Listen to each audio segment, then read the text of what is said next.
And good morning, good afternoon, good evening, everybody. Welcome to the next episode of New Earth Practices. It's been a while since I've actually done a New Earth Practices. Been busy doing so many other things. So, happy that you're all here today. Thank you so much. So we are going to be starting off firstly with just kind of our pre New Earth Practices exercises, and then we're going to be getting into the discussion today about the living laws.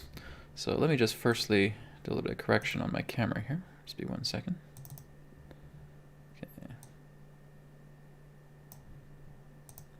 Okay, there we go. All right, so yes, we're going to be discussing the living laws here very shortly. But the first thing we're going to do is we're just going to get ourselves settled. We're going to get ourselves centered. And then we're going to go into the discussion all together. And good morning, good afternoon, good evening, everybody. Thank you for being here on the chat. Good to see you all. So let's get ourselves into a nice, relaxed, comfortable posture, making sure the body is free of any tension, right? Keeping the spine nice and straight. If you're sitting in a chair, okay, you can even lay down on the couch too if you want. That's fine too.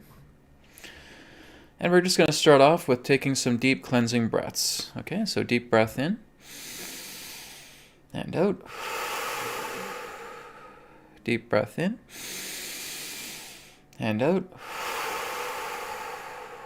And one more time, deep breath in and out. Okay. Now we're going to do some heart rate variability breath. Okay, so if this is your first time tuning into New Earth Practices, if you haven't done the BCR Technique 30-Day Challenge, which is on my playlist on my channel, then we do what's known as the heart rate variability. Okay, this is quite a common breathing technique. A lot of people are talking about it nowadays. All right, so the heart rate variability, what we're doing is we're just doing nasal breathing. Okay, so in and out through the nose. And in this example, we're going to do 4 seconds in, 6 seconds out. Now, if you feel you can handle more breath, you can add the seconds, but we just want to give a 2-second space between the inhale and the exhale all together. Okay, so we're going to do 4 seconds in, 6 seconds out for a couple of minutes now. Okay, so you can follow me. 1, 2, 3, 4. 1, 2, 3, 4, 5, 6. No pauses. 1, 2, 3, 4. 1, 2, 3, 4, 5, 6.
And just finishing your breath now.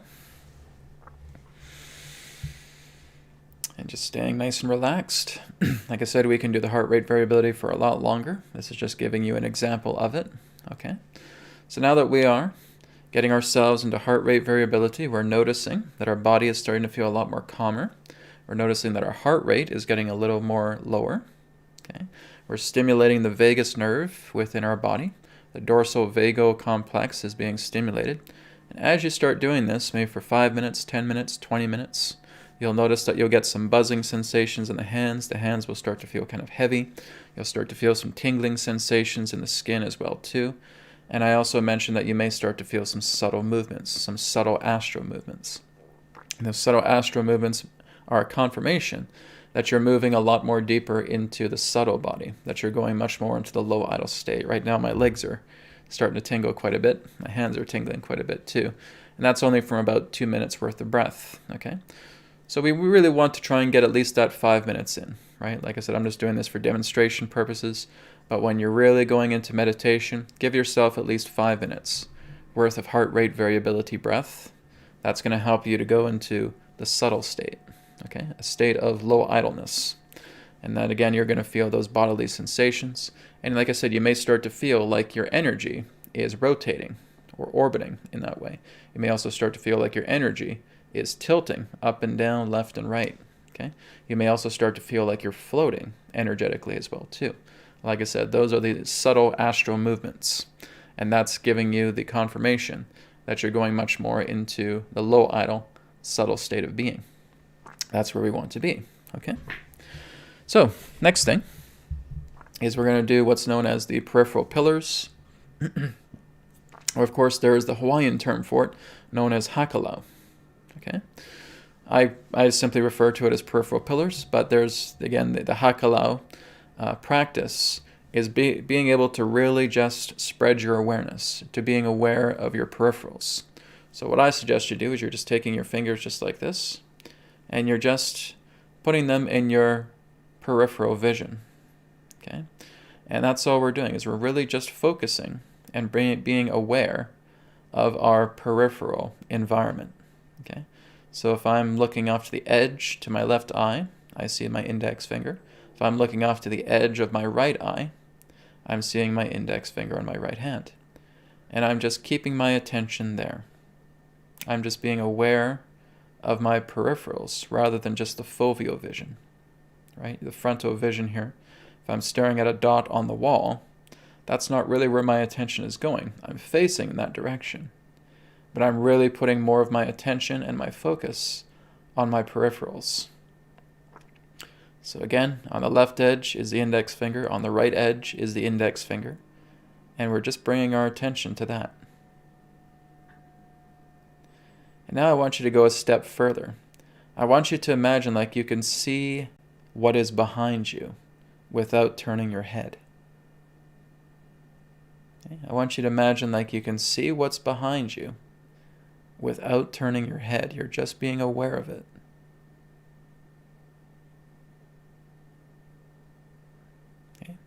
I want you to imagine that you are able to see the 360 degrees of the space that you're in right now, whether in your front room or in an office or what have you.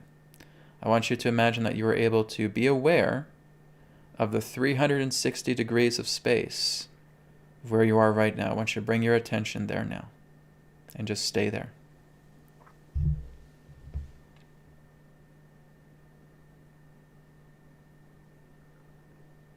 That you're seeing your entire space, you're aware of your entire space, 360 degrees.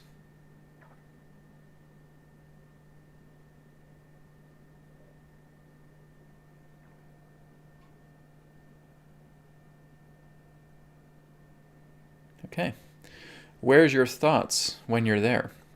When you're just bringing that awareness of the 360 degree perspective, where are your thoughts? They're going down. They are minimalizing. So you are greatly minimalizing your thoughts and saying, well, first I'll start off with the peripherals. I have my foveal vision right here. All right, and I'll start off with my peripherals. I'm just putting my index fingers on the edge of my peripheral vision, and I'm being aware of that. And then we look behind us. We have that awareness of what's behind us. And then we give the 360 degree scope of awareness. And we stay there. I say, I want you to look at your entire space, 360 degrees of awareness. And you're just staying there for about a minute or so. But where are your thoughts? Your thoughts start to minimalize.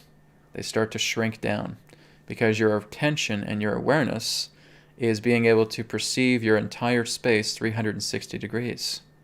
Okay? We have the capability to do this, everybody. We do actually have the capability to have an eye in the back of our head. And we are actually able to perceive the space without having to have these two things. Okay? This is how you develop yourself. This is really what Hakalau is all about. It's teaching you how to take in the entire perspective, take in your entire awareness. And I could also say, just looking ahead of yourself as far and wide as you can, that you may be able to see to the edge of your city just by looking ahead. And looking as far and wide from behind you as you can, because you'll take on the other edge of the city just by spreading your awareness. Right? That's all we're doing. I am aware. I am aware of my space. I'm aware of my space 360 degrees. I'm aware of my entire city as I look forward. I'm aware of my entire city as I look backwards. I'm aware of my entire city as I look left and right. Now I may be aware of my entire country. Now I may be aware of my entire continent. Or if I'm on an island, I'm aware of my entire island. Okay? We're just completely expanding our awareness. How far can we go? Because when you put your focus there, the thoughts start to drift away. They start to minimalize. And that's all we're doing. We're just spreading our awareness so that we're clearing away the thoughts and we're becoming completely clear-minded and just taking in the peripherals and our grander awareness so that we are still. Okay? So once that happens, you're moving from the left brain to the right brain. Okay? When you're able to still your thoughts, when you're in that low idle, subtle state, you minimalize your thoughts. Your thoughts now start to be still because you're just doing simple exercises like this. Okay? Let me see my peripherals. Let me be aware of what's behind me. Let me be aware of my entire space, 360 degrees. Let me stretch out my awareness as far as I can, in front of me, behind me, to the sides of me. And I'm just completely encapsulated in that awareness. And that is me going into the right brain. So the right brain takes in everything at once. Okay? Left brain can't do that. Left brain doesn't know how to do that. Left brain is linear, right? It doesn't know how to do that. It becomes illogical to the left brain. So I can't do that. That's not possible, right? Well, we're not looking at the left brain. We're going into the low idle subtle state, and we're moving into the right brain. And through the right brain, it is possible, right? And we're just being aware of that. Our awareness is touching those distant spaces, right? So like I said, the more that you stay within that state for quite some time, you'll be thoughtless. You will not have a single thought because your concentration, your awareness, your focus, your attention will be completely on the awareness of your space. It's very similar like when I'm telling you to take in everything that you see, smell, taste, touch, and hear. That's a good thing as well too. We're focusing on as many of those senses as we can at once. That again is just taking our thoughts away, right? So that's what we want to do. We want to get out of the thought space. We want to get out of the thought clutter. We want to get out of the thought conflicts. We want to get out of the monkey mind and come right into the entire mind, the complete mind, the right brain, right? Where everything is at once. All right? So keep practicing that. Keep working with that. And as you do that, you just stay there. And now you're just in this subtlety, silence, and stillness. When you're doing that as well too, you want to keep your body very still. You want to keep yourself as still as possible. It's kind of like you're imagining yourself as a granite statue. Okay? The more that we do this, the more that we are actually in containment.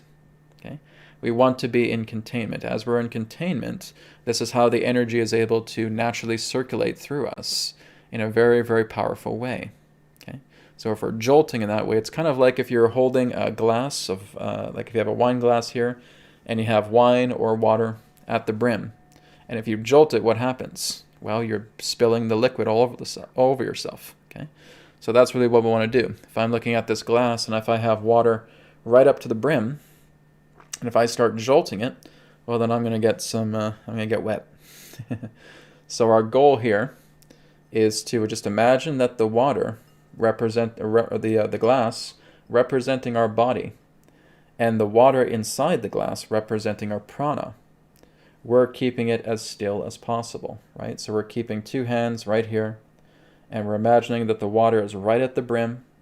We don't dare try to move it, okay? All that prana is coming directly into us, and we're just keeping it still. So now it can go into the body, and it can do its work. It can now start to clear you, can now start to cleanse you, can now start to purify and transmute you. We want to just keep still. So if we're just moving around, it's, oh yeah, I'm not comfortable, blah, blah, blah. Well, you just broke out of meditation. You broke out of your subtle state. Okay? We don't want to do that. Let's keep ourselves still. Hold the glass with the water at the brim and keep it as still as possible. Okay? That's the challenge for you guys. When you start doing that, your meditations are going to be outstanding. All right? The goal here is to get into the right brain, to stay in the right brain, to go to God, right? And you're still, and you're in silence, and you're calm, and you're relaxed, and the thoughts just are not there. They just drift away. And if a thought comes in, don't worry about it. Just let it go. If a thought drifts in, just see it as a passing cloud. You're not an old man yelling at the clouds because one is passing by you, okay? So you let the cloud pass. If a thought comes in, don't worry about it. You are learning how to become imperturbable to thoughts. Okay? So even if a thought says, oh, what should I have for dinner tonight? Just let the cloud go. Not giving it any attention, not giving it any focus, not giving it any power, and just letting it drift across the sky. Okay? Same principle here. All right, guys. So now we're going to go ahead and get into today's discussion, which is all about the living laws. Okay, so I'm just going to go ahead and switch my screen here to the whiteboard. And so, looking into the living laws.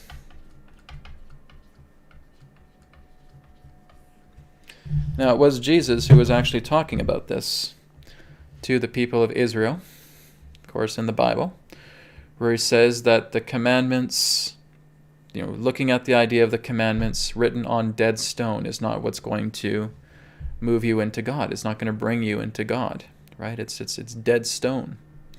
And so people got mad at him saying, what are you talking about? The commandments of the law are dead stone, etc., etc. How could you say this? You cannot change those laws. You cannot change the law of Moses. What are you talking about? And he says that God wants to write the word of the laws on your heart, right? So what he's basically saying is that all laws that exist are living. They are alive, right? And we have laws that exist from the microcosm to the macrocosm, okay?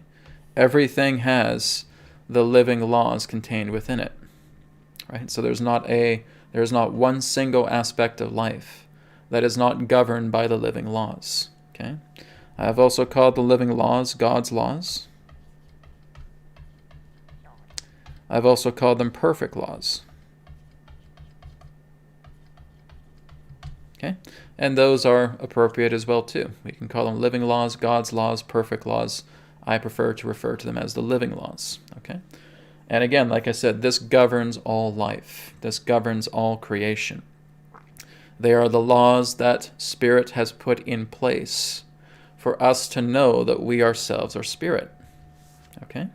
So when we're looking at these laws, well, Brad, are we able to write these down on paper? No, because that's what humanity has tried to do. Humanity has tried to write it on walls. Humanity has tried to write it on stone. Humanity has tried to write it on scrolls. Humanity has tried to write it on hide. It doesn't work that way, though. You're creating a finiteness to that which is infinite. Okay? That's the whole nature in regards to the living laws, is they work through the infinite. And they are perfect laws. They are laws of harmony. All right? We really cannot describe them in great detail, other than that these are laws to keep harmony, to keep balance, to keep perfection intact. Right? And they can never, ever be destroyed. These laws can never be extinguished. They can never be exterminated. They can never be removed from existence at all. They will always be. They're always here. Okay? So, with these living laws, like I said, they all represent harmony. That when you look at the nature of the atom, Not the best looking atom I know, but that'll have to do. When you're looking at the atom, right, we have the proton, we have the electron, right? The exact same force that keeps the atom together is what keeps the universe together. Okay? That unseen force is what keeps everything together, from the atomic level to the universal level. It is always the same force, right? So we know that atoms, again, are the building blocks that make material happen, right? They're basically the workers for the ethers. Okay, so when we're looking at the etheric and we're looking at matter, we have these little atoms here in the etheric, and they are modifying the ether to create form. They are modifying the ether to create matter, okay? Because that's all matter is. Matter is condensed ether, okay?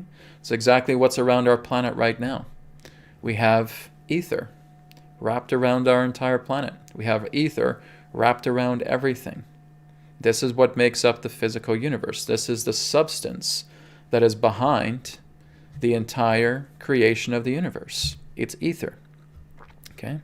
So we have three other levels here as well too. Okay? We have consciousness. We have intelligence. And we have substance, otherwise known as the ether. Okay? So consciousness and intelligence are a pairing. Okay? None is really greater than the other. They work together as one. We're looking at consciousness and we're looking at intelligence. Okay? So consciousness is kind of like the blueprint. It is a blueprint of all of creation. Intelligence is taking that blueprint and is acting upon it. Okay? Is acting out so that everything in regards to that pure consciousness blueprint exists, right? So again, these two are tied together, right? So consciousness is the blueprint that represents all of reality. Intelligence is acting out that blueprint, right? And then intelligence, consciousness, works together with the nature of substance, or the ether, to therefore bring matter into the fold if we're looking at our physical universe. So again, through consciousness, intelligence, we have the substance of ether that therefore creates, molds, forms the nature of matter. Okay? That's all that matter is. Matter is just modified, condensed ether. When we truly understand this, there will be no such things as shortages, right? A lot of our star families have technology that works directly with the ether, that they are able to manifest anything they want through the idea of quantum technology or etheric technology. Humanity will eventually get to that point as well too. Okay? And I'll be getting back into how this correlates together with the living laws here in a minute. But this is important for us to understand, that we're looking in the nature of substance, of form, that is all materialized through the condensation of ether, right? That is governed through consciousness, intelligence, okay? So consciousness, intelligence could also be looked at in the forms of polarity as well, too. That if we're looking at consciousness, that we're looking at the nurturer, right? The bringer of the blueprint altogether. Consciousness would actually be a lot more feminine, okay? Which we could also refer to as the mother. Intelligence is, again, the acting upon that blueprint, to bringing that blueprint together, to governing that blueprint together. So it's requiring action in that way. This would be seen as the father. Okay? So we have the mother being consciousness, and we have the father being intelligence. So there we go. A lot of people talk about the idea of God being the father, and that's fine. Right? You can call God the Father, you can call God the Mother. But what I've noticed in a lot of the old days is because a lot of these people were part of masculine-dominated culture. Okay? And this is exactly why they would always say the Father, right? Father God, oh Father, do this, oh Father, do that. And that's fine. You can do that. Okay? But then when you look at other circles, even if you look at the Native Americans, they also use a lot more with the idea of mother, right? The Great Mother, the divine mother in that way, right? So there's different cultures that use different things. But it's really just looking at the same thing here. We have consciousness, which would really represent the nature of the mother, the nurturer, the bringer of all life, the bringer of all creation. And we have the intelligence, the acting, right? The action of all creation coming together, governing everything, right? And that would represent the idea of the Father. So it really does not matter what you call God. You can call God the Mother, you can call God the Father, you can call God source energy, you can call God Creator, you can call God the One, you can call God the Divine. Doesn't matter. It's all the same thing. Okay? So when you're looking at the Mother, when you're looking at the Father, some of us may have that preference. And so there's days where I say the Mother, and then there's days where I say the Father, right? And there's days where I just say God, and that's fine as well too. We want to be completely open to whatever we wish to share that premise with consciousness and intelligence. Okay?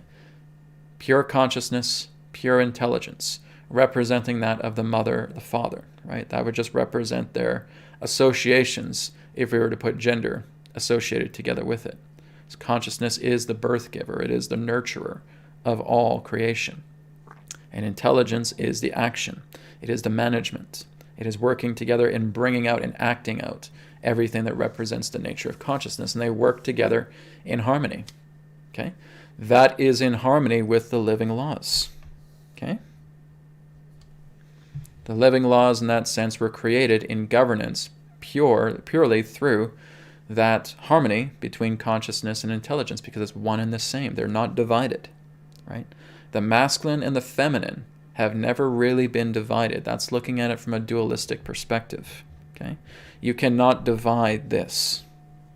You cannot divide consciousness and intelligence. That's not possible. They are one, and they will always be one. You cannot divide God. You can't split God. To assume that you could would mean that, well, God can just fit in a box.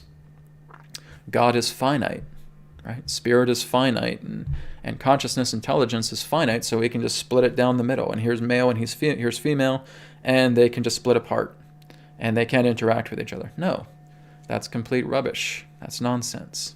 Okay? Consciousness, intelligence are one. And through consciousness, intelligence working with the substance of the ether, that is to where thought itself materializes. Okay? Thought is the property that brings about the creation of the condensed ethers. The atoms are going to work, they are materializing through the power of thought. Right? So through a thought form comes the manifestation of the material, the matter. Matter is substance. It is ether.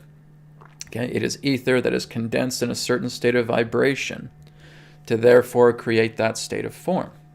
So every form that is around you right now is a thought, right? It's a thought form. If I'm looking at the screen right now, there's a thought. I'm looking at this microphone. There's a thought. A thought created this. A thought created that. A thought made this entire room. A thought made this camera that I'm looking at right now. A thought is the food that you eat. A thought is the water that you drink. The thought is the air that you breathe. Okay? Everything relates to the nature of thought, right? So everything is governed in that state of harmony. Okay? Everything is brought together in the nature of harmony, and when you move into that harmony together, there is no separation between who you are and consciousness intelligence. You are that consciousness intelligence. You are spirit. Okay? You are God. There's no division here, guys. Not at all. It's when we get into duality. Okay? Yes, I do have chicken scratch, so gotta let you guys know that. It's when we get into duality that violates the living laws. Okay? And this is how we have been taught to live. When we look at the nature of the living laws, everything is meant to be in harmony. Those are God's laws. God's laws pertaining to the living laws are all about keeping balance, keeping harmony, keeping perfection together. Everything is perfect, right? God always, perfection always, oneness always, right? That's the idea. So when we look into that idea of understanding, just like they say in the Bible, right? Just honor the God, your father, your mother, with all of your heart, with all of your being, with all of your mind, with all of your strength, right? That really is, you could refer to as the prime law. That's the prime living law.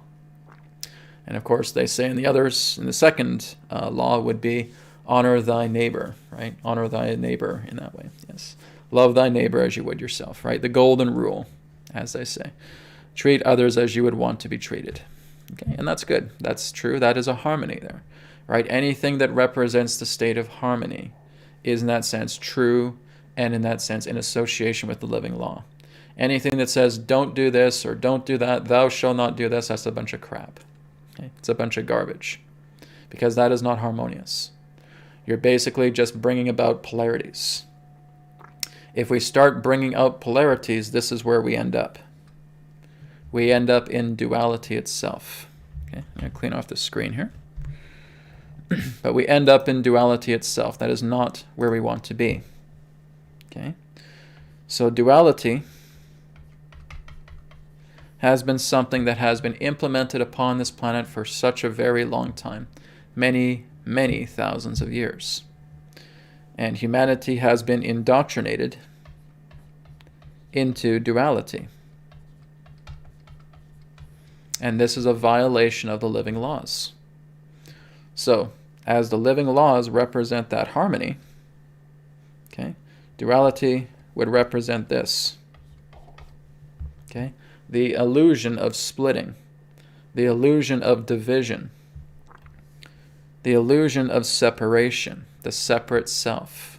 Okay, and that would pretty much represent the nature of an inverted pentagram. Okay, so here again is the true way, the harmonious way, the living laws. Okay, I'm not actually going to draw it, but I'll just do something like this. All right, and that would represent the duality way. Okay, so this basically is the cancer. This is the virus. This is the inhumane way of living, right? Humanity itself really is developed in the way to follow the living laws, to follow harmony, to live in perfection. That's humanity's original design. And we notice that with ourselves. We notice that even though things become very tragic, we still have that spark of goodness within ourselves. We know something is wrong. And we want to challenge that. And we want to say, I'm going to make this right. Right? Humanity has that big heart. That's who we are. And no matter how much genetic tweaking we have been going through the ages, they have not been able to take this away from us. That heart still is very strong. It's still so powerful. Even when we look at all these things that are happening right now, people are still standing up and saying, no, this is wrong. This is not what harmony is. We want to work together to bring harmony back to the world. That's what we're here to do, and this is within our very nature to do. And that's humanity's, our natural code, is to live in harmony with the living laws, right? So when we're going through this, when we're going through this splitting and through this separation of feeling that, we just have to live in the outside world, everything has to be rationally explained, practically explained, otherwise it does not exist. Well, in a way, it does not exist in the practicality. It does exist, but it does not exist within that blueprint, right? So again, like I said, this is left brain mentality. The left brain wants to see everything nice and tucked in to this little cube so we can look at everything. Oh, okay, here we go. But you're not even looking at a fraction of what true reality is. But that's what the left brain wants. The left brain wants to be able to just look at all these little crumbs. And if it can't look at that stuff, then it doesn't exist, right? And it's dismissed, and that's wrong, okay? We have to make sure that we're bringing in the harmony of the left and the right, okay? Just like you guys learn when you're doing the beginning practices, when we start off with the live here, okay?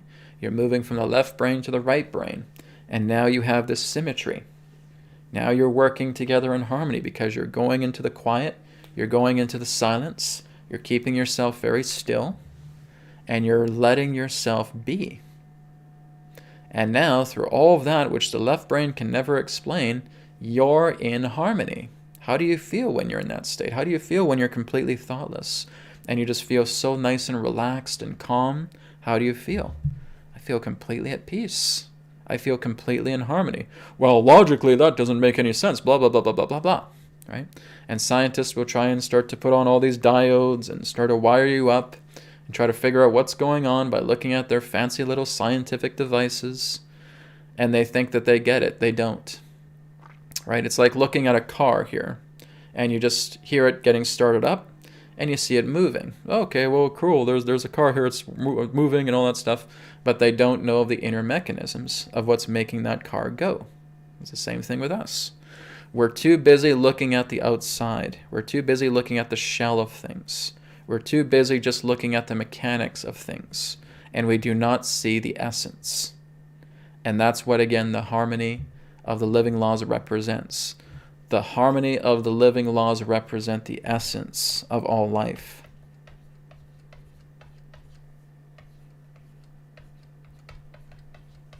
Okay? So it governs the body. It governs the mind. It governs the universe. It governs creation. Okay? There is not a single aspect within life that is not touched by the living laws. Okay? So this is why we have bodily laws. If we do not take good care of our body is going to deteriorate. We have the mind laws. We have our emotional laws. If we don't take good care of our emotions, the emotions are going to cause deterioration through us. If we don't take good care of the mind is going to deteriorate. And we're going to go into that subjection of deterioration. Right? So everything is governed. The ways of life, right? How we treat the earth. There's planetary living laws. Okay? There's animal living laws. There's plant living laws. There's mineral living laws. There's sentient living laws.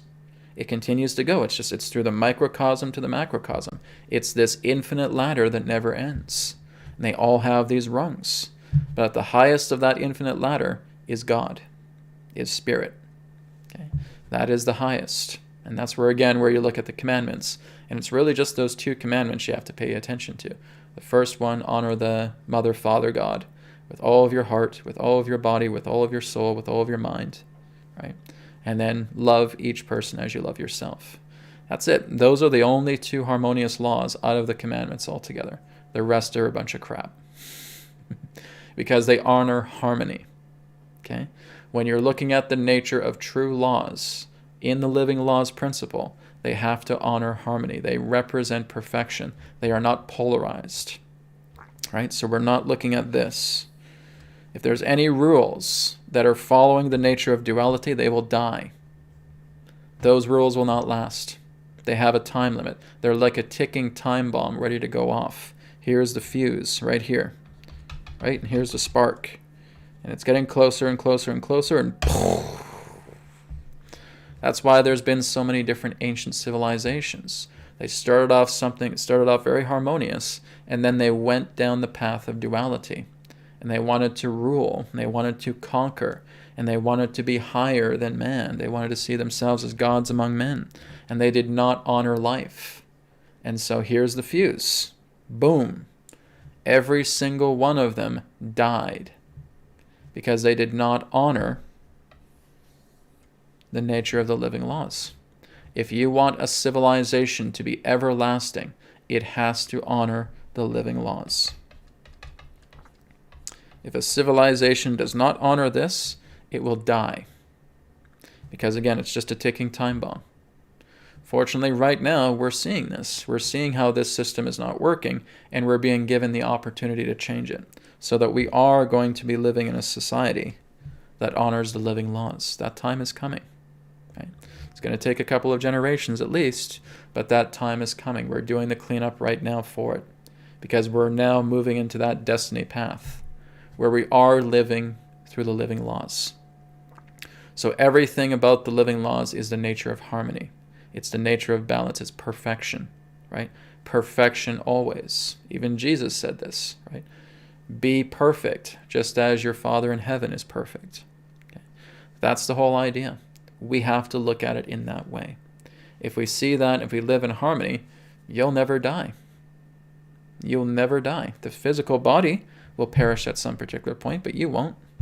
You will know, you will be aware that you have eternal life because you are seeing yourself past this. You're seeing yourself past duality. You're living from the inside. And you realize that all material will come and go because that's the nature of change. These are impermanent things. And impermanent things always have an expiration date.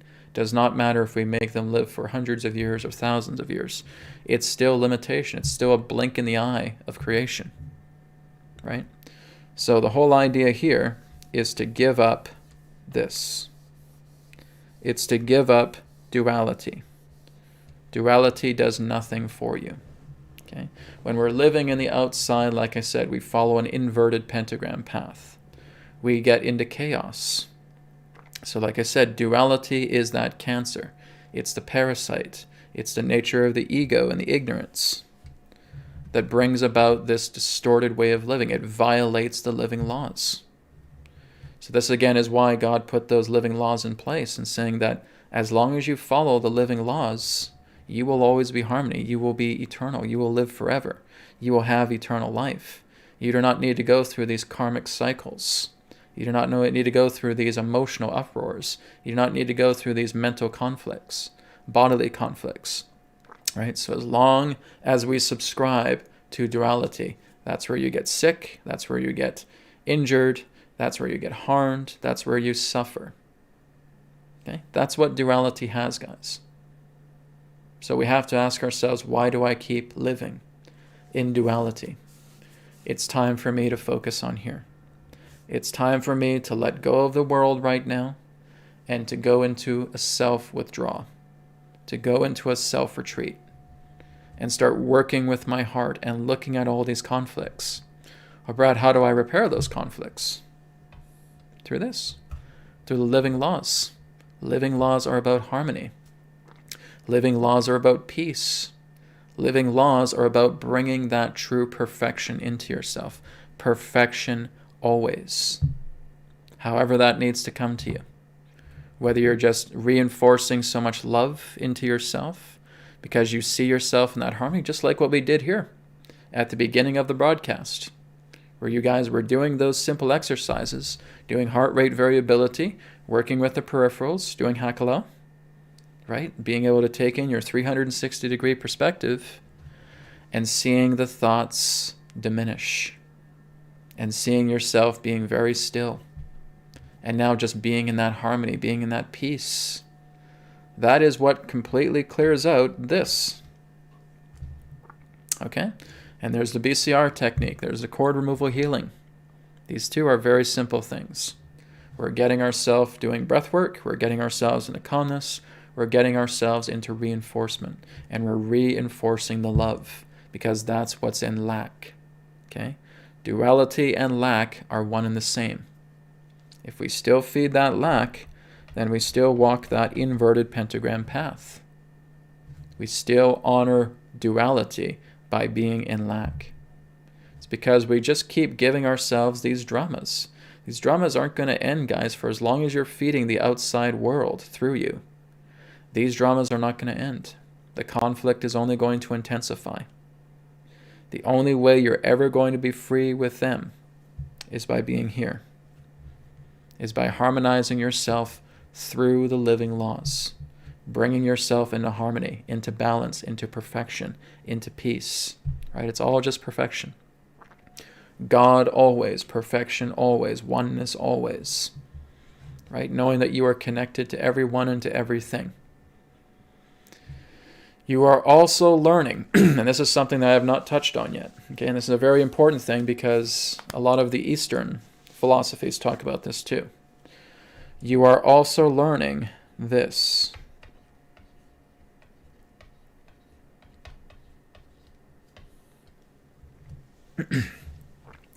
You are learning to be dispassionate.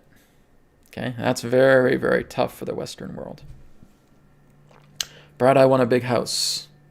I want a big car. I want a lot of money. I want a partner. I want. All of this represents passion. Okay? When we are dispassionate, we're getting out of this.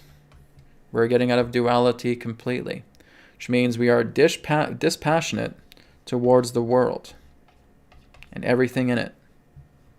And we are committed,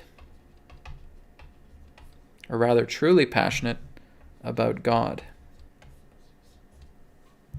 We are completely compassionate and completely driven and completely passionate about the divine. I've talked about this before, that you have two doors. Okay? One door represents the material world. The other door represents God. Which door do you choose? Okay? Because here's the thing, you can only go through one door. You cannot go through two doors at the same time. Try it. Okay? Here's an opposite hallway with two doors here, right here. Go ahead, now I want you to go through both of those doors at the same time. You can't. I can't. I have to go through one of the doors. Exactly. So this is what you have to learn. A lot of us, again, are here. We're at the material door. Right? We're looking at the idea, again, of the inverted pentagram. Because that's the outside world. And so as long as we choose the material door, we are here. We're locked into duality. Right? We violate the living laws. And we go into duality and say, oh, because I want a big house. There's nothing wrong with having a big house. But it's your craving itself. It's that feeling that that's the most dominant thought in your mind that misaligns you. Because that's all you're doing is you're chasing after a dream. You're chasing after material. When you realize that you're here, you realize that you're everything. That everything is just naturally given to you. And you really don't even care that it's given to you, right? This is this passion for the world, right? So again, a lot of the yogis teach this to their students. They teach them about how to be dispassionate, about how to let go of the material things of the world, because this is not what's going to bring you to God, right? It's even as Jesus said, you cannot serve God and mammon. You cannot serve the material and God at the same time. This is why I use the two-door analogy. You cannot go through two doors at once. So a lot of us will start here, and then we'll migrate to over here. So we can step into that door, and we experience that world, but that door is always here. We say, okay, I've had enough of this. I'm opening the door. I'm leaving the material world. Here I am in the hallway again. I'm going to God. And that's it. That's exactly how I started. I was in the material door.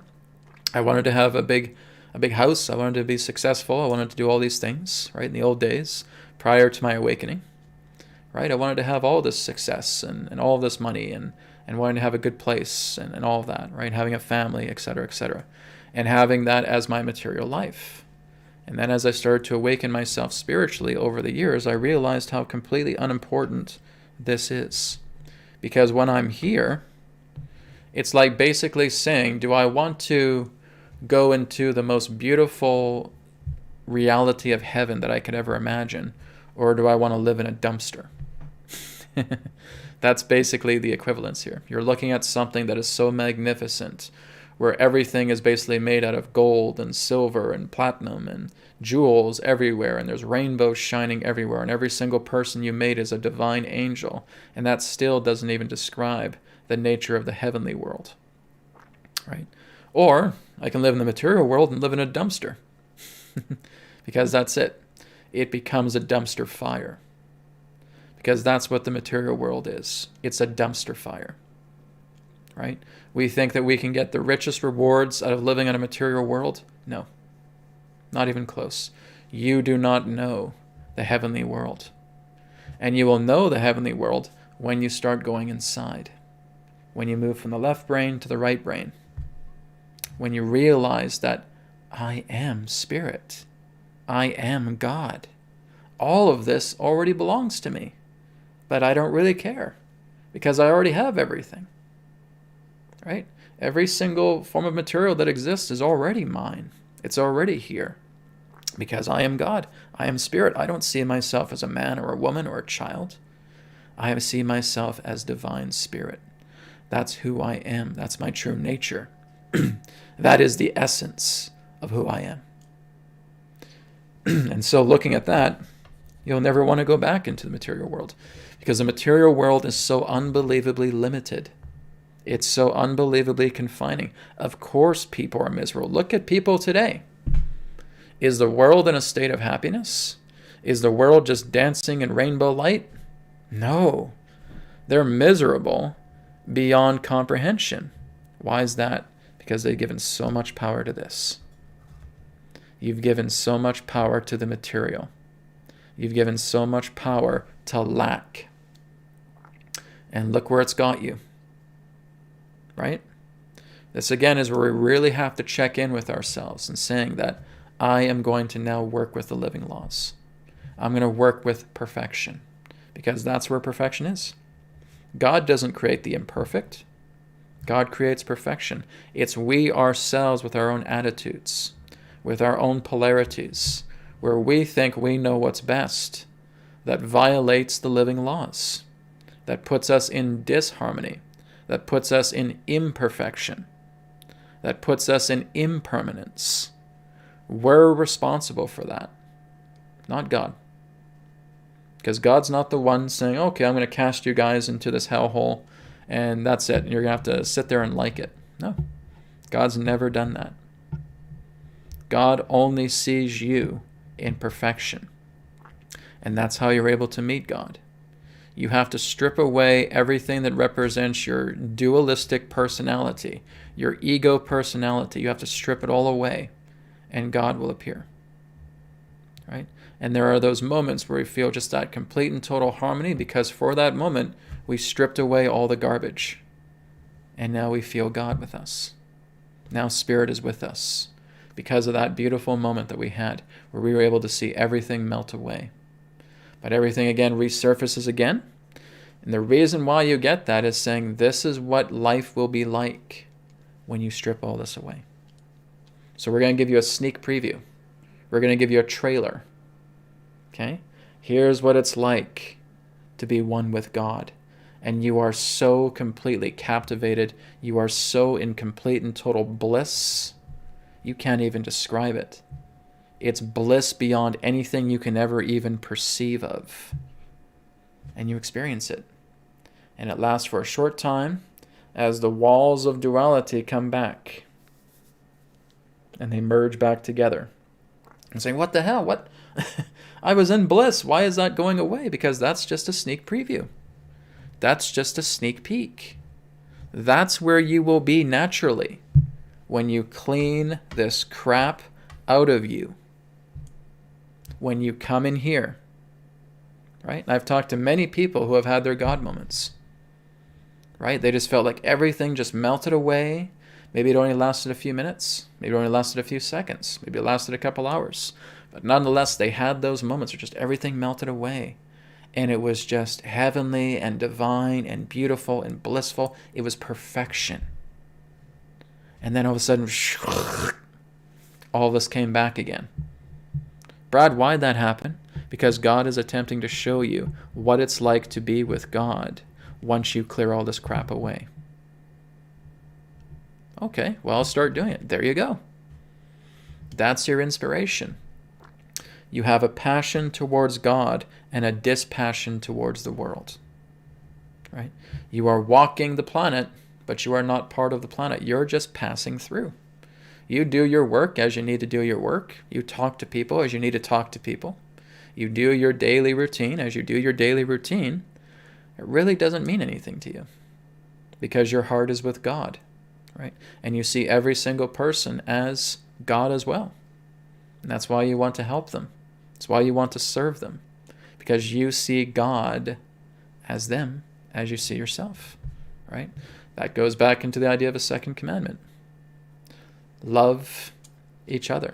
Right? Love your neighbor as you would yourself. Okay? So everything is God. Everything is God always, perfection always, oneness always. That is the nature of the living laws. All right? Okay, let me go ahead and pop out of the whiteboard. Come back onto the main screen here. So guys, that's what I wanted to share with you today about the living laws. Of course, we'll be looking into it a lot more down the road. Again, I'm just kind of scratching the surface with this because, like I said, we cannot really define these laws other than that they are harmonious, that they are perfection. They are perfect laws that have been put in place by Spirit, by God, by Creator, by Mother, Father, by the Supreme. And the more that we follow those natural laws, you will not be in any form of sickness, illness, problems, injury, conflict, lack. Because again, we're in that harmony. And I've already shown you guys at the beginning of this broadcast how you do that. Okay? I've already shown you guys how through the BCR technique, how you can do that. I've already shown you guys how through cord removal healing, how you can do that. I've already shown you guys through meditation, how you can do that. Okay? It is not important about, Brad, how do I do this? That's not the problem here. It goes back to that phrase I've heard. There's no such thing as an incurable disease, but there are incurable people. Okay? The whole idea here is that you have the ability to go right to God. It's not about your technique. It's not about your practice. It's not about your method. It's not about your exercises. It's about you. Okay? So many people want to come to me and say, Brad, what's a really good practice so I can go to God? I said, practice isn't the problem. It's you. You're the problem. You're the one that's making yourself feel like you're incurable. I can't cure duality, Brad. There's just so much duality in the planet. Since when are you responsible for the entire welfare of the planet? You're not. Since when are you responsible for every single person on the planet? You're not. You got to get that through your head. Right? You can always assist people. You can always share your perspective. But even when we do that, we're still feeling like there's a means to an end with that. I just want to see people where I am, Brad. That's not your call. That's not your job. That's not your work. What am I here to do? To liberate yourself. To harmonize yourself. To go to God because that's who you are. The only living being in all of creation is God. It's not Brad. It's not the people I'm looking at here. Everything is God. Everything is the living God. There's nothing else. So God is working through every single one of us. Well, Brad, if that's the case, why are there people? Because the people here are the children of God, so that they can now come back into that nature of oneness. You have to understand what the divine is, firstly understanding by what it is not. And that's, again, all part of this big school, this big grand university of earth that we're on. We are children of God. We are the souls. And we are bringing back the unification. We're returning back to the perfect laws. Because at some particular point, we have fallen from that grace. We have put so much violation upon ourselves because we have constantly fed duality. Right? The souls are the children of God. This is, again, what so many of the masters have said. Right? Our souls are that of the children of God. We are all children of God. We are the progeny of God. And now we can return in union with God. And this is what I asked God one time.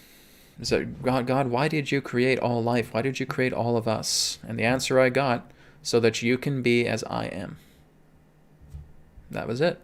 Can you give much more of a greater example? No. That was it. And just through that statement, from what I received through that flow, was perfection. So that I can be as I am. Right? We are all God. And we're just returning back to God. To realize that even looking at separation is nothing more than a veil. It's just an illusion. But we have decided to put ourselves in that because we have been polarized. We have been polarized and we have been eating the food of duality.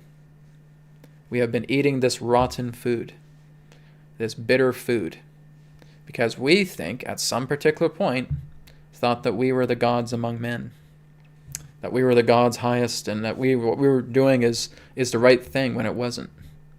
We had polarized concepts, and we put ourselves into these realms. God did not. We did. Like I said, God has only ever seen you as perfect. God never recognizes imperfections.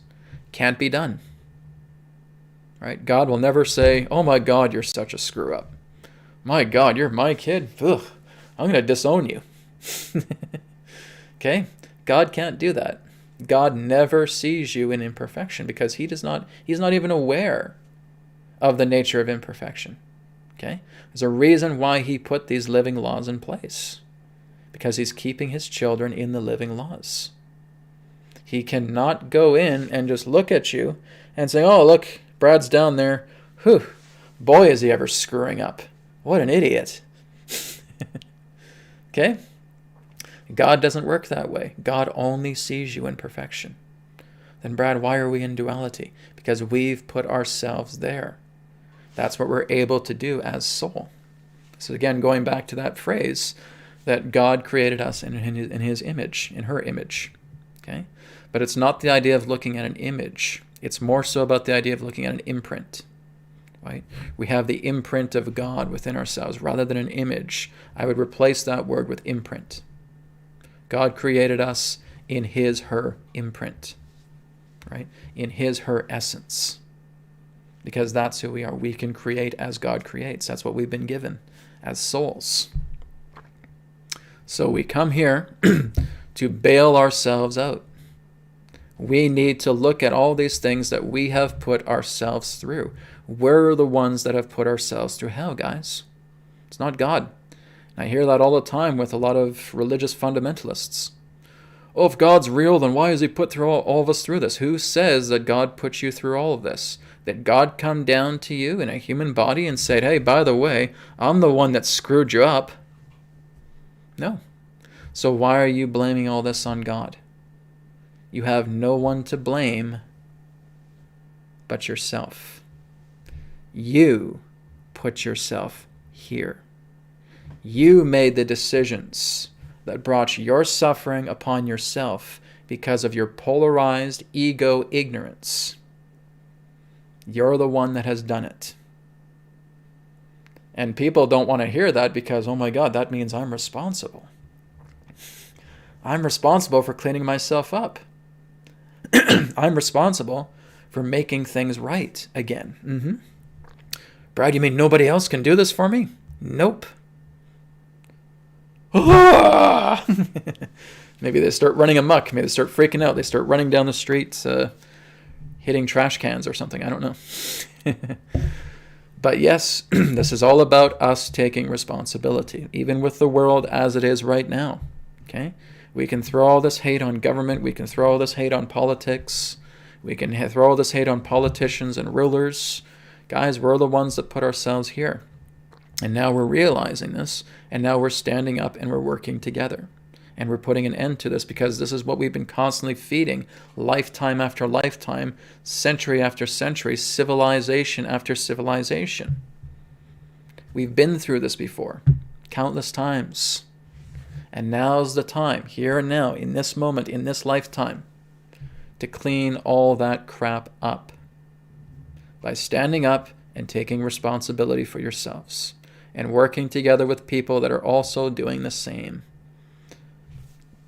And that's what brings about a new world. And that's the momentum that we have behind us right now.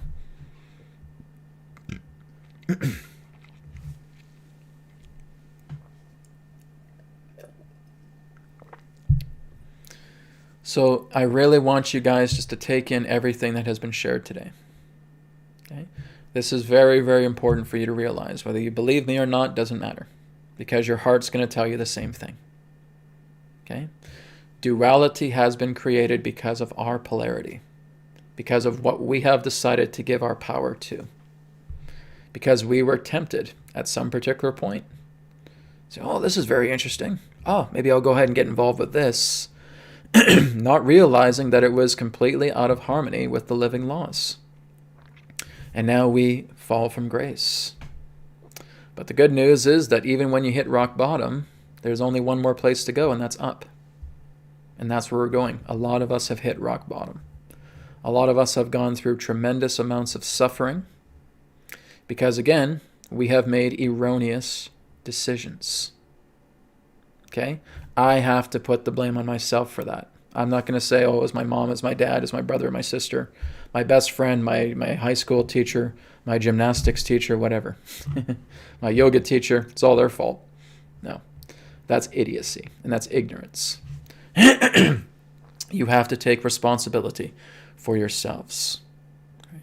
And some people say, well, Brad, what about kids? What about kids? They don't really know this. Well, they will at some particular point, right? Kids in that sense going through a very hard time with their parents and everything. And again, a lot of this comes through the nature of rearrangement, because really with those kids going through a hard time, there was a point where they were hard on their children. And now they're getting that particular type of rebound. Okay? The universe doesn't care about your age. Okay? If you have a 3-year-old child just going through a lot of hurt with their family, this again is all part of a rebound. Okay? So yes, it's good that the children reach out for help. But like I said, I too have had that when I was younger as well too. And we really just don't discern until we're older, at least until the teenage years. And so the whole idea is that we pray. We pray for God, we pray for help. We pray for assistance from the divine, and it will always come when we're sincere about that, right? And we make ourselves available for the little ones. We make ourselves available for the animals. We make ourselves available for the earth. Not telling people what to do, but being in that sense these very beautiful, humble servants, right? And we will attract ourselves to people that are having trouble. And now they're reaching out their hands, and we're more than happy to reach back out to them, okay? But what we cannot do is, if a person doesn't want help, we're not trying to pull out our hand and take their hand when they're like this, okay? We just hold space for them. That's the important thing. We are not here to change the entire world because one person thinks that they can do it themselves. You're not going to be able to do that. We are not going to be able to change every single person's mind because one person thinks that they can do it all by themselves. Can't do that. Okay? Go where your tribe is walking. Go with that flow. Move into that alignment. Okay? Now, through those numbers, that's what makes a difference, because you're moving into a strong collective. Right? Like I said, we can always share ideas. We can always inspire people. Always. But spirit needs to do that work through you. It's not your ego trying to inspire people, because it won't. Okay? It's polarized, and the ego is too stupid. Okay? It doesn't know what's going on. It only understands what's happened. It does not understand what's happening. Okay? Only your presence knows that. All right? Okay, guys, so let me just take a look at the chat here to see if we have any questions. I'm just going to go through the list here.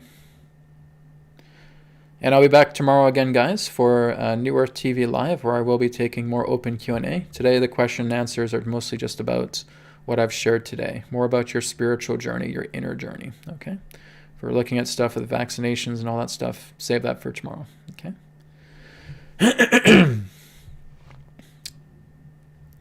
Yeah, David just says, I need to follow the living laws. Love the BCR. Great. Like I said, guys, just live on the inside. It's the inside world. It's giving yourself more of the inside world and living through the heart and living through the inside. The great news, guys, is that this is all so very simple. Okay? I know there's a lot of traditions and there's a lot of philosophies and practices that try to make it feel like living on the inside is so incredibly hard to do. It's not. Okay? It's not. And you should really not get involved with practices that are trying to make things so overly complicated. Okay? Going to God is the simplest of simple things. Okay? And I know there's a lot of different practices and a lot of modalities that people want to use and saying, oh, I have to go and do this advanced class, and I need to do this advanced master course, and I need to do all these mantras each day, and say you're putting too much into yourself. Keep it simple. Okay? Adronis and I have always talked about the nature of the science of the simple. Okay? To go to God is simple. To liberate yourself is simple. Okay? It does not involve a bunch of rituals, a bunch of dogmas, a bunch of advanced methods, right? Having to tuck your leg above your head and try to turn yourself into a pretzel and see if you can somersault and turn into a ball. No. If you guys want to do that, that's fine. But that's not what you need to go to God. Okay? This is all you need to go to God. And we want to work to clean this up. Okay? Keep it simple. So that's what I suggest. This is why the BCR technique is designed to be so simple. This is why the cord removal healing is so simple. This is why going into 5-minute focus is so simple, right? Doing the EQ method in the past, very simple. Okay? You got to keep things simple when you're going in the inside world. Just like the demonstration you had at the beginning of this broadcast. You're taking in a 360-degree perspective, and you're just being aware of it. Simple. And now all your thoughts just die down. Simple. You're in the right brain. Okay? And just go deeper into that harmony. Go deeper and see yourself as the perfect. And you're there. Right? You have completely cleared away all of that rubbish. That rubbish, that grime, that junk that represents the dualistic world. It's all behind you now. It's in the background. Now you're with God. For God to appear, all of that rubbish of who you think you are needs to disappear. Once that disappears, God is with you. Spirit is here. Okay?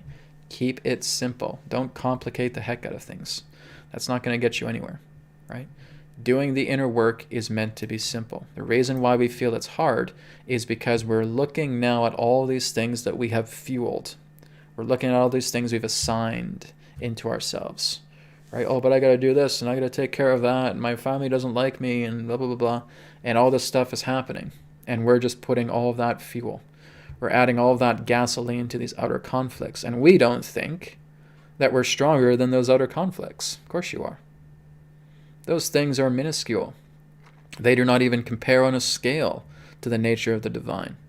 But you have been giving your divine energy to that, to try and make it as big as Mount Everest, when it's not even as small as a grain of sand. It's smaller than that. Cannot even be compared to the divine. This is why we have to take those divine energies, that true energy, that true nature of ourselves, put it into ourselves and exercise it in harmony with the living laws. Perfection always. Right? Okay.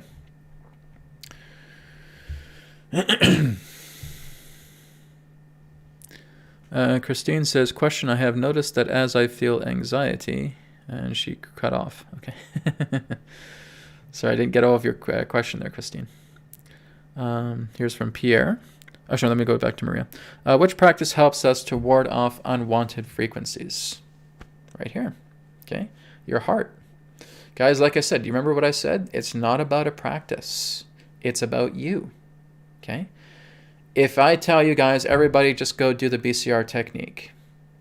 Okay? Let's just say I say that. Okay? Everybody here that's on the chat right now, everybody here that's watching this live right now or watching this on recording, go do the BCR technique.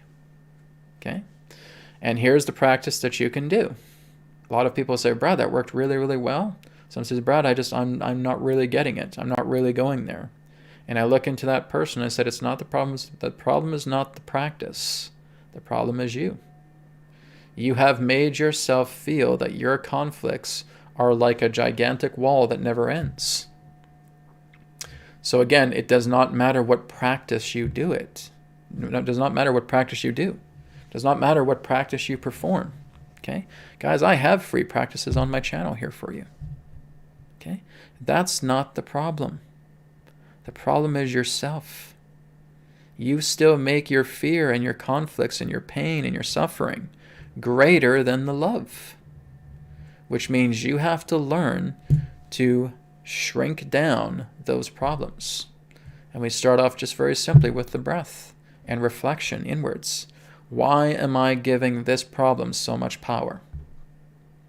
Oh, because I feel like my mom and my dad have done this, or I don't have enough money in that sense. Money, money, money, parents, parents, parents, right? Problems with rent, etc., etc. You're the one that's fueling all of those problems. You mean it's not the money? You mean it's not my parents? You mean it's not my landlord? No, it's not anything to do with them at all. This is what you learn in the BCR technique, is that you do not have to forgive anybody. You have to forgive your conflicts that you have been putting yourself through that have attracted the type of people magnetically into your reality to telling you what type of energy you're constantly bringing in through yourself. Has nothing to do with another person. Has nothing to do with an event or a situation or a circumstance. Nothing to do with that. And that's kind of a liberating feeling. So all I have to do is correct these feelings. I have to learn to bring that forgiveness into myself. I have to lighten up on myself. I have to shrink these things down because I'm being gentle. I'm being tender. I'm being delicate. I'm being compassionate to myself. I'm not talking about anybody else in your reality right now. I'm not talking about any other event or circumstance in your reality that you're facing right now. I'm talking about focus here, right now. And hold your heart. And think of a conflict. Okay. I feel upset. I feel sad. I feel angry. I feel fearful. Okay. What's causing you to feel that right now? Oh, it's because of this situation. Okay, I want you to let that situation go. I want you just to be with the fear right now. Be with the anger right now. Okay? Take a deep breath in.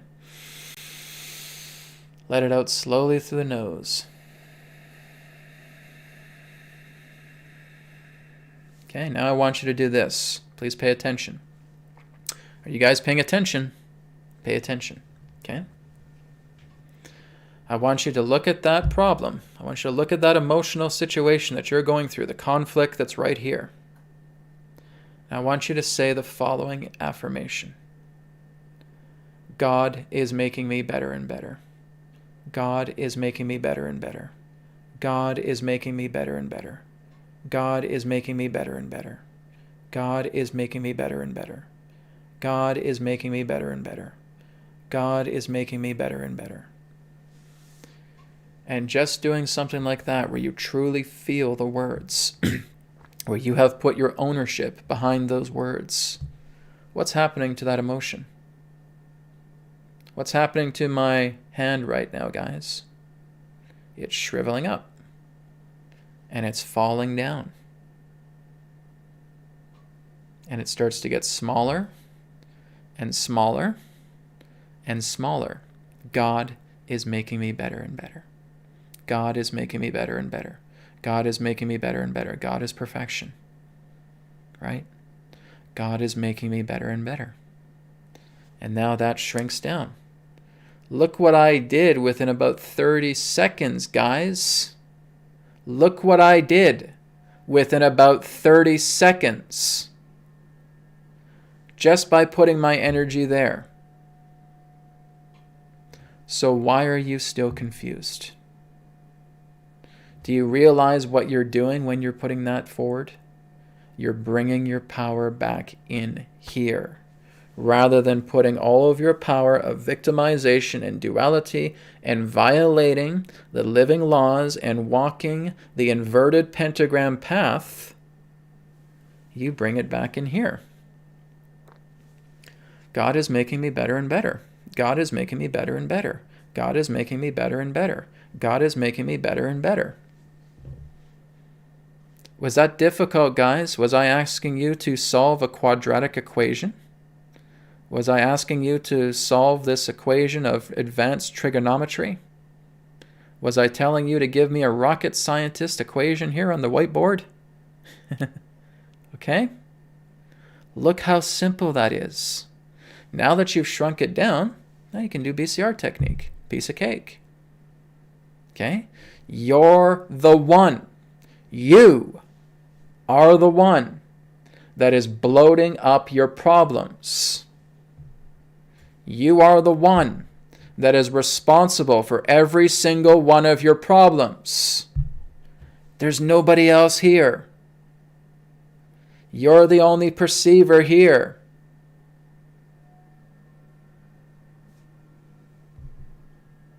So who do you have to blame? Oh, the way the world is, that's your perspective. That's your perception of how you choose to see the world.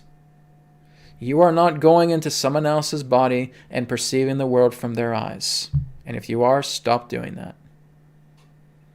These two eyes, these senses that you have, this perception that you are, that's the center of your universe. You can make this world as foul and despicable and rotten to the core as you want. Or you can see this world as the most peaceful, joyful, loving, beautiful, perfect world there is. Which door do you want to go through? Because those are two doors again.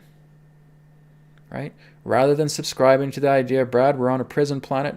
Not to me, we're not. Brad, we're in an artificial matrix. Not to me, we're not. I've gone past all that stuff. Because I chose the door. I chose the door to God. I don't see an artificial matrix. I don't see a prison planet. I don't see a tyranny running wild here. Because that doesn't exist in my life anymore. I just see cycles of change. I see people coming together. Because I've stepped through a certain door. And you guys may go through a door where all you're seeing is pain body stuff. And all you're seeing is the door of suffering. You are voluntarily drinking out of a cup of suffering because of how you choose to see the world. Through your perceptions, through your dualistic injuries, that is how you see the world. Am I getting through to you guys?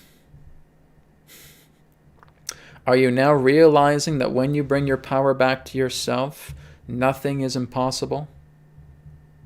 That when you now start to recollect all of that pure prana, that living force, that God essence of yourself back to you, that everything is available to you and that everything is already yours. And did I do it with a very, very complex algorithm of practice? No. God is making me better and better. God is making me better and better. God is making me better and better. Deep breath in. Deep breath out. I can just breathe away the pain. All right, here's anger. Feeling lighter and lighter.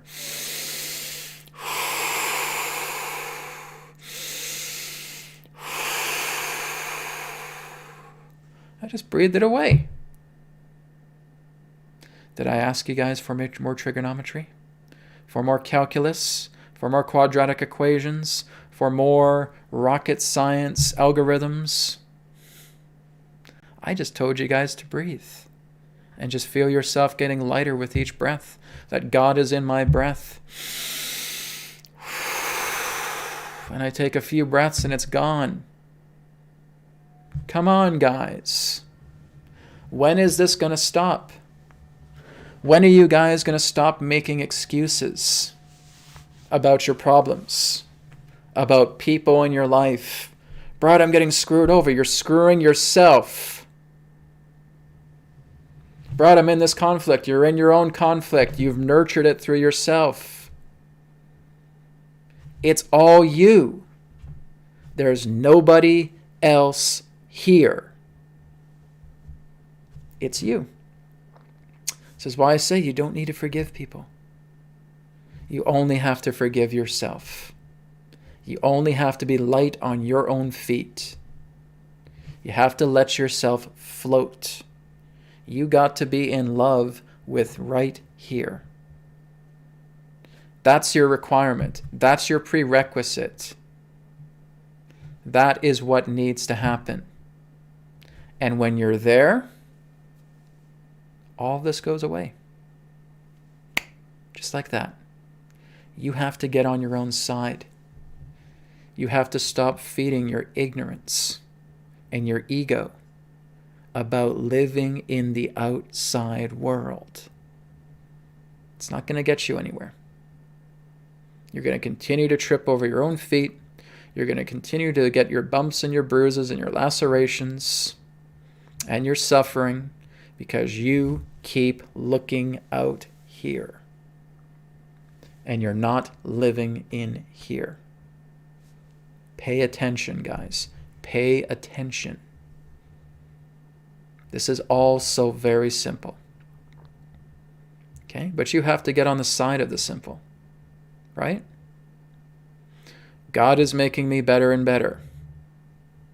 And just take a deep breath in. I'm breathing in God. I'm breathing out God. When I'm doing heart rate variability, God, God, God, God. God is perfection. This is so simple, guys. It's so simple. Okay? I can go to preschool and I can teach this to preschoolers. Okay? I've actually taught these things to little kids. They get it like that. They get it like that. They get it like that. Guys, 3-year-olds can get this. Okay? Do you know the reason why 3-year-olds are able to get this? Because they're not programmed. They're not programmed by the pain of the world that we ourselves have been programmed to believe in. You guys are all just believing in Santa Claus. You're believing in the Santa Claus of duality. Right? That's it. You guys have been completely hypnotized and believe that Santa Claus exists. And that Santa Claus is duality. It's Santa Claus, it's Santa Claus. Santa Claus is making me suffer. Santa Claus is giving me a beating. Okay. There's one way of looking at it. You guys have subscribed to Santa Claus. You guys have subscribed to duality. You can never even prove duality exists, but you're making it real. Just like you make Santa Claus real. Just like you make the Easter Bunny real. Okay? So how about you get out of the fantasy world of stop thinking that Santa Claus, this invisible thing that you've never met, is real. Or that the Easter Bunny that you've never met is real. Or this duality of suffering that you've never ever met is real. But you keep pumping your feelings into it, and you keep attracting these holograms telling you, well, this person just sees themselves as a constant victim. So of course they're going to have aggressors in their life, right? But they've never actually seen the actual crux of that duality. All they're seeing is the reflections of people that are magnetically aligned to who you think you are. That's why you have bullies. That's why you have aggressors. That's why you have conflicted people in your life. That's why you have other victims that you're attaching to. Because you're a victim yourself, and you're an aggressor yourself. What you put out is what you get back. What you put out is what you get back. It's the yo-yo.